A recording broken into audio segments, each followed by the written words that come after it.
Et bonjour, vous allez bien? Vous allez bien? Ça c'est pour vous. Vous comprenez le français?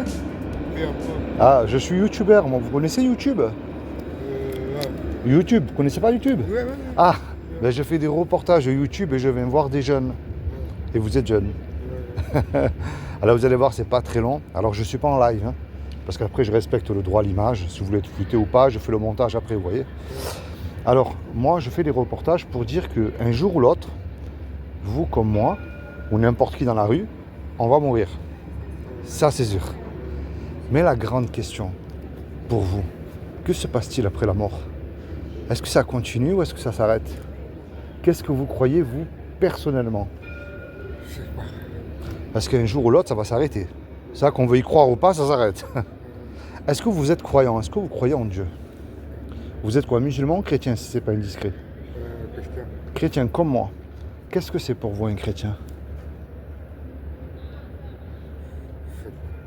Alors, je vais vous expliquer. Attention, je ne vous juge pas, hein. Sur mon petit traité, il n'y a pas d'adresse, pas de numéro de téléphone. Je remplis aucun banc d'église, hein. Si vous y allez, je ne critique pas, hein, mais ce n'est pas mon but. Ni une secte, ni une organisation, je ne suis pas témoin de Jéhovah, ni rien. Chrétien de la Bible, pas plus. Un jour ou l'autre, vous et moi, et n'importe quel humain sur Terre, sera jugé par rapport au bien ou au mal qu'il aura fait sur Terre. La grande question à se poser, comment est-ce que je sais, moi, si je fais du bien ou du mal? Sur quoi est-ce que je me base? Comment est-ce que vous savez, vous, si vous faites du bien ou du mal aux yeux de Dieu? C'est moi j'ai dit à personne. Ouais. Ouais. Eh bien, on va voir, regardez bien. Est-ce que vous vous considérez comme quelqu'un de bien devant Dieu? Ça dépend. Voilà, lui pousse, ça y est. Vous allez voir. C'est la loi des 10 commandements. La loi des 10 commandements définit si vous et moi, nous sommes quelqu'un de bien. Alors moi, je ne vous juge pas, comme je vous ai dit tout à l'heure, parce que j'ai cassé les 10. J'ai lamentablement échoué au test. S'il y en avait un 11e de commandement, je l'aurais cassé aussi. Mais je ne vais pas aller jusqu'à 10. Il y a un commandement qui dit tu ne mentiras point. Avez-vous déjà dit un mensonge dans votre vie? Pas plus. Est-ce que vous avez déjà menti dans votre vie? Quelqu'un qui dit qu'il n'a pas menti une fois, déjà c'est un menteur. Il y en a un qui dit tu ne voleras pas. Est-ce que vous avez déjà pris quelque chose qui n'est pas à vous, peu importe la valeur, hein? Même un bonbon. Ouais, au magasin. Mais moi aussi, des petites et des grosses choses. Là, il y a un piège. Tu honoreras toujours tes parents. Est-ce que vous et moi, on peut dire dans notre bouche, j'ai toujours honoré mes parents? Difficile, hein? C'est simple. Est-ce que vous avez toujours obéi à vos parents? Pays. Obéi. Est-ce que vous avez toujours écouté vos parents? Oui, il a dit oui, il a dit non. Moi aussi. Tu mettras toujours Dieu en premier dans ton cœur. Est-ce que vous mettez tout le temps Dieu en premier dans votre cœur? Ouais, quand moi je sors, tu veux avec moi. Bon. Et il y a un dernier. Celui-là, il tue tous les hommes. Il tue les femmes aussi. Tu ne commettras pas d'adultère. Mais Jésus a dit, quiconque a regardé un homme et une femme avec de la convoitise a déjà commis un adultère dans son cœur. Je vais regarder des femmes comme tout le monde. Et vous voyez pourquoi elle est belle cette loi? J'ai pas le droit de vous juger, moi. Parce que ce que vous avez fait, je l'ai fait aussi. Croyez que le rabbin, le pasteur, le pape, l'imam n'a jamais menti? N'a jamais volé une fois dans sa vie? On est tous des pécheurs aux yeux de Dieu. Il n'y en a pas un qui est mieux que l'autre. Effectivement, si on se base tous les deux à un baron de drogue ou un terroriste, on est tous les deux des enfants de cœur. Mais si on se base sur la loi de Dieu, on est tous pareils. Et là, lorsqu'on a cassé la loi, c'est quoi la sentence? L'enfer ou le paradis, d'après vous? C'est dur de dire. Vous voyez, lorsqu'on casse un seul commandement, dans la Bible, il y a écrit que lorsqu'on casse un commandement, devant Dieu, c'est comme si on les a tous cassés. Et on mérite tous l'enfer. Moi le premier, vous en second, et tout le monde aussi. C'est dur ce que je dis de bon matin, mais c'est la vérité. Maintenant, ça c'est la mauvaise nouvelle. C'est le péché qui vous éloigne de Dieu. Parce que Dieu enverra bien le pécheur en enfer et non pas le péché. Maintenant, il y a une bonne nouvelle là-dedans, parce que pour moi, Dieu est un créateur. En général, un créateur, il aime ce qu'il crée. Celui qui fabrique la paire de chaussures Nike, il doit aimer sa marque.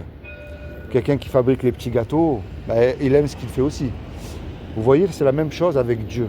Dieu, il nous aime. Dieu nous a créés. Et Dieu ne veut pas nous punir. Mais il a fait quelque chose d'extraordinaire pour vous il y a 2000 ans. Est-ce que vous savez ce que Dieu a fait pour vous par amour? Il y a 2000 ans, Dieu a pris une forme humaine et s'est habillé d'un corps qui est Jésus le Christ. Et il a dit quiconque, c'est-à-dire vous ou moi, croyant que Jésus, le Fils de Dieu, qu'il est ressuscité des morts le 3e jour, il aura la vie éternelle à mes côtés. Le problème, vous savez que les démons, ils existent aussi. Et ils croient et ils tremblent, ils connaissent Jésus. Le but de ma démarche envers vous, pourquoi je suis venu vous voir? La clé qui ouvre la porte à la vie éternelle, déjà c'est la repentance. Est-ce que vous savez ce que ça veut dire la repentance?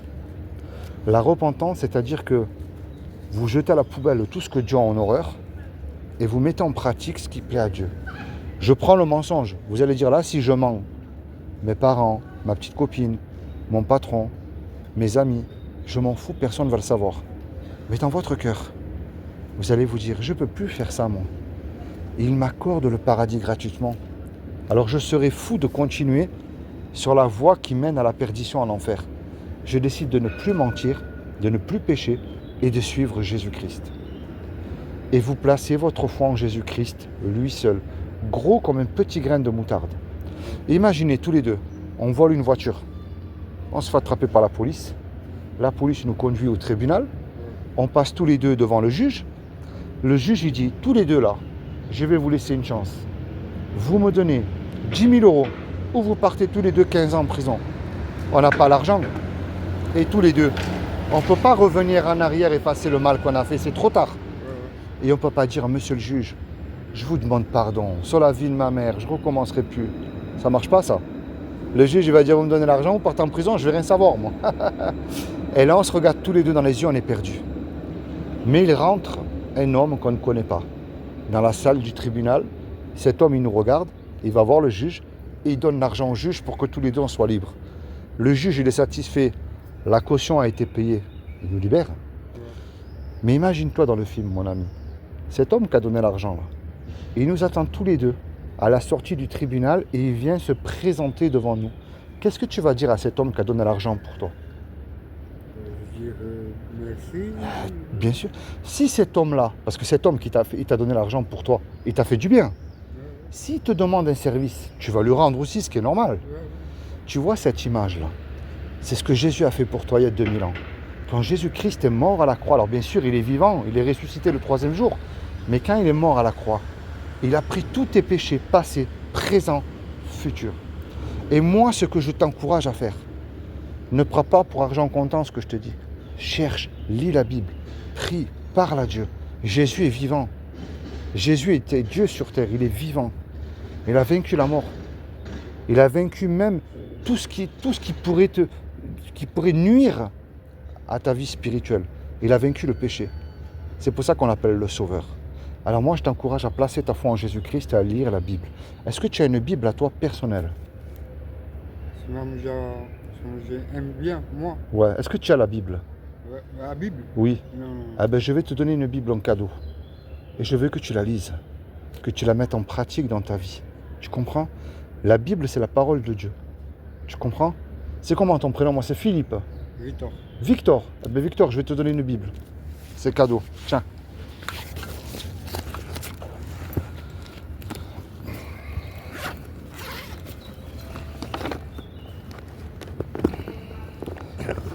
Regarde Victor, ça c'est une Bible. J'ai mis un petit marque-page ici. Commence à lire dans l'évangile de Jean pour connaître le Jésus de la Bible, pas une superstar. Ça c'est pour toi, c'est cadeau. Merci. T'as rien à me donner, c'est gratuit. Et garde-la précieusement et lis-la tous les jours. Ce que tu comprends, tu le mets en pratique. Ce que tu comprends pas, on ne peut pas te juger pour quelque chose que tu n'as pas compris. D'accord Victor? C'est moi que je te remercie Victor.